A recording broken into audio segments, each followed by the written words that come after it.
war a mën a tax yoon tegu ci kawam. xam nga loolu lépp li mu day dëggal li nga doon wax léegi rek mooy cette provocation d'État parce que man jàpp naa ne ku mel ni Jean-Michel Sène avec tout ce qu'il est en train de faire comme bon travail au niveau de l'ASER kooku suñ ko érigé wul en modèle de gestionnaire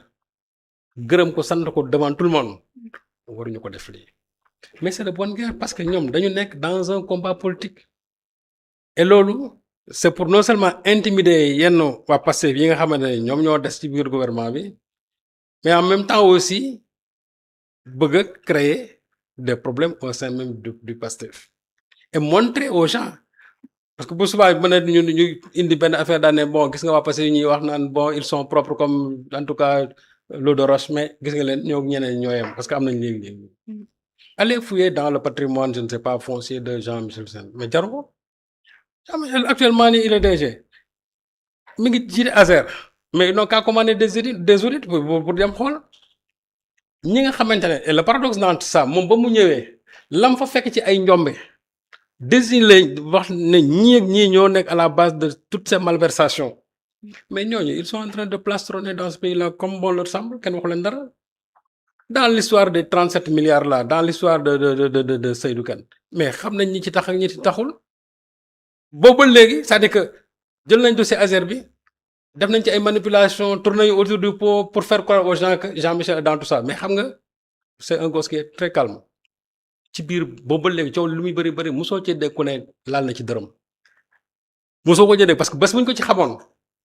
te loolu état bi bu ko xamoon dañu ko génne bés bu nga xamoon ne benn dërëm benn centime lekk na ko ci danañ ko génne teg ko sur la place bu ñu ne Jean-Michel moom nag yàlla may na ko ba nga xamante ne ba mu ñëwee 37 milliards yi sax moom il n'était pas le décideur.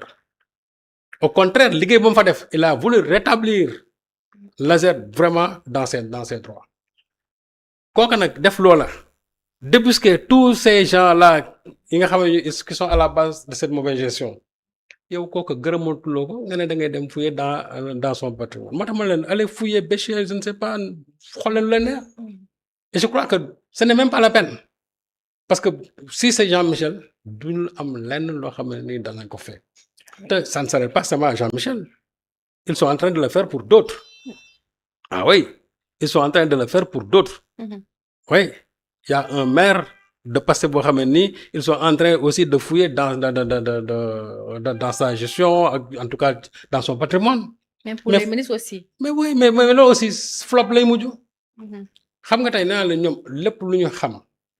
ci loo xamante ni malversation lañ ko génne mais nag loolu aussi xam lu muy indi. benn république buy daw à 2 vitesses c'est-à-dire que bu fekkente ne da nga ne opération de transparence et ce qui est logique et normal dans un pays ku gérer war nañu la saytu mais booy saytu da ngay saytu ñëpp fii am na ñu fi saytu jàpp leen la main dans le sac mais ñu defal leen promotion ministre ba léegi ñoo xam ne ñoom ay rapport da leen a jàpp épingler leen ñu jël leen ba pare may leen promotion ñoo xam ne aussi rapport da leen a jàpp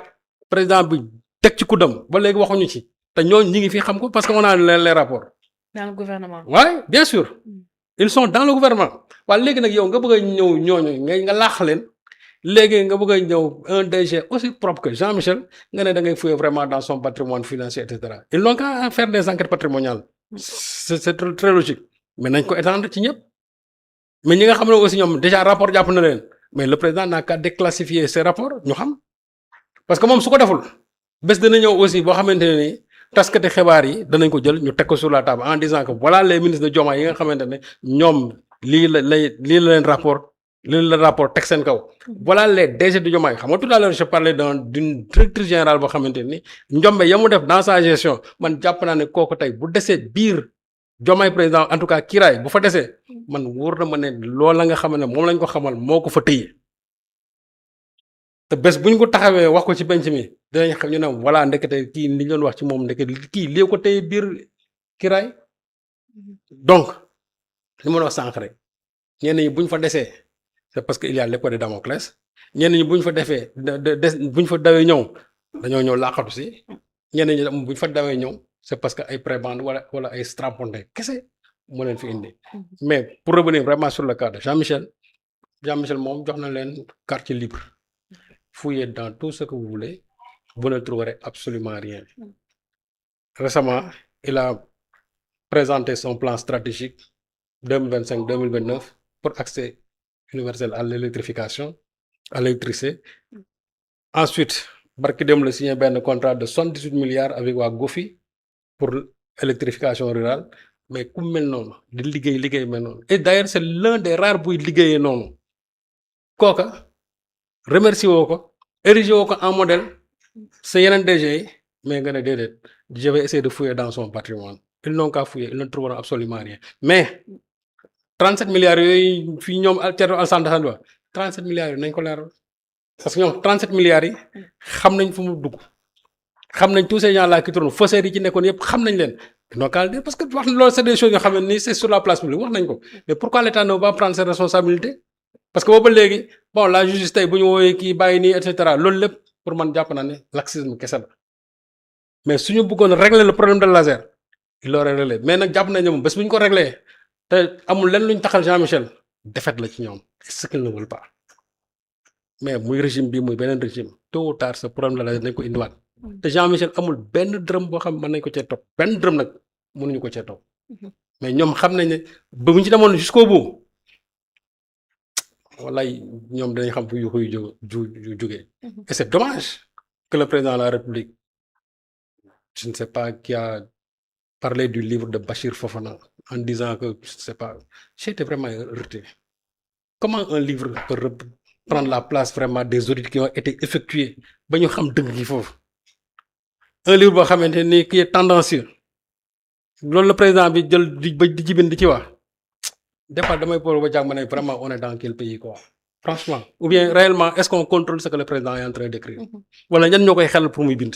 Est-ce que du sur logique lanceur d'alerte rek. non ça c'est pas non loolu lanceur d'alerte. parce que la nga xamante ne moom lañ bind c'est tendancieux su fekkente ne yow ña nga xamante ne ñoo defoon njombe yi ñoom ñoo ñëw pare livre ba ngay bind loolu c'est un problème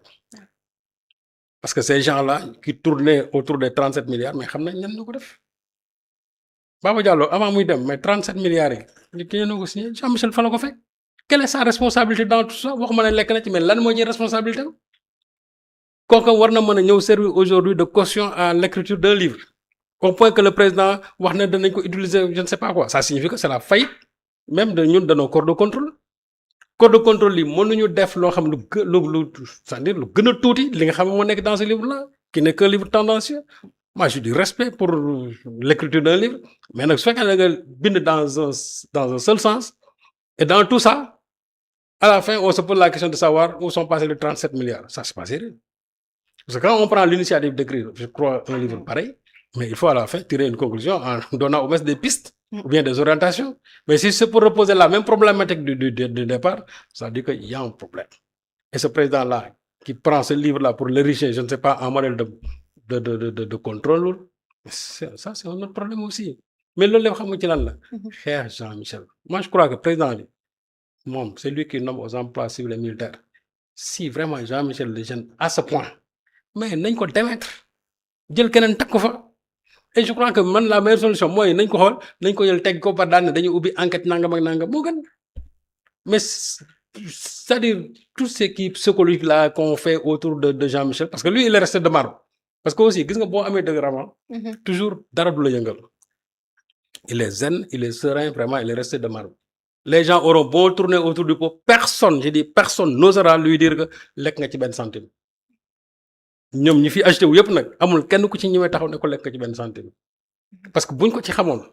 ak li ñuy ci def yëpp comme travail boobu ba lekkoon dégg nga ne Jean-Michel étalé nañ ko sur la place publique mais Jean-Michel ce n'est qu'un prétexte parce que il y en a d'autres encore qui vont suivre mais loolu je crois que yëngul waa Pastef fii parce que ku ci nekk la nga gérer xam nga ko mais nag su fekkee dañu nekk dans une république où on a érigé on a un code de transparence bu ñuy wax dañu wax pour tous ces gens qui ont eu à gérer nañu wax ci ñi nga xam ne tey daw nañ dugg biir kiiraay alors que ils traînent des casseroles dans la gestion de leur localité président bi na déclassifier rapport yi suñ ko déclassifier ñu xam yenn DG yi nga xam ne dañ leen épinglé te ñun ñu xam ko ba pare am ci ay preuves ma ne la président bi aussi na xool rapport yi nañ ko déclassifier dañ ko déclassifier pourquoi ils ne l'ont pas fait Barthélémy Dias bi mu jógee maire Dakar bi léegi da nga dégg benn rapport boo xam ne publié nañ ko à son encontre déggoo ko fi et pourtant rapport am na mais nañ génne rapport yi su boobaa ñu xam kan moo def lan mais si on veut maintenant utiliser l'appareil d'État pour essayer na dañuy créer des problèmes aux gens de Pastef même pour man jàpp naa ne c'est peine perdue gis nga tey xeex politique bi Diomaye na ci génne les instruments judiciaires na ci génne l'appareil d'État te ñu dem sur le terrain politique mais su fekkee ne ce sont les mêmes méthodes et ça ne m'étonne pas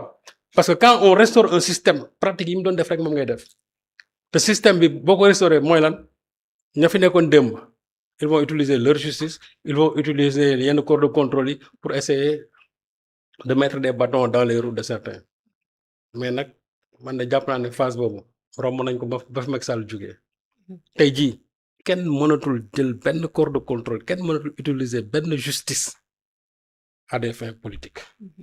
parce que ko ci def doo dem Bassirou Diomaye Faye moom xam na ko parce que li ko dugaloon kaso loolu la doon xeex moo tax dans son discours quand je l'ai entendu dire que la justice est indépendante et restera indépendante ma ne ko xanaa tey la justice bi indépendante yow parce que jour bi ñu lay jàpp di la yóbbu quand tu parlais de la clochardisation de la justice ma ne ko lan moo la yóbbu woon parce que gisoon nga ne justice bi daanal woon njaaxanaay loolu nga dénoncé woon tu avais dénoncé même le conseil constitutionnel ci ni muy doxalee ak autre chose encore yow tey nga ñëw au pouvoir tu as fait les assises de la justice mais bu fekkee ne la justice est déjà indépendante jarul def les assises c'est pour réformer ça veut dire que donc il y a des problèmes mais booba léegi dégguñ ci dara tey nga bëgg a taxaw dans ton discours nga ne oui la justice est indépendante non tey la mën a indépendante parce que yow aujourd'hui tu es le président du conseil supérieur de la magistrature mais da ngay def benn vaar nga xool li nga doon wax démb est-ce que la nga doon wax démb ci justice ba loola ndax valable jusqu'à aujourd'hui je ne parle pas de toute la justice mais moom la mu doon wax ci justice bi na xool ndax valable jusqu'à aujourd'hui su ko xoolee dina changer waat posture moo tax ma ne dans cette bataille politique nañ ci génne les corps de contrôle nañ ci génne la justice mu nekk maintenant une bataille entre hommes politiques su boobaa le seul arbitre souverain c'est le peuple et le peuple va arbitrer. maa ngi des ci champ politique bi. Ouais. bañ ca yokk lenn jërëjëf doyen ba tey rek waxtaan bi ñu wéyal ko ak jàll ci les fonds secrets ndax les fonds secrets aussi jur na coow depuis semaine passée ndaxte waa Assemblée nationale ku ci mel ni honorable Guy Marius Sagna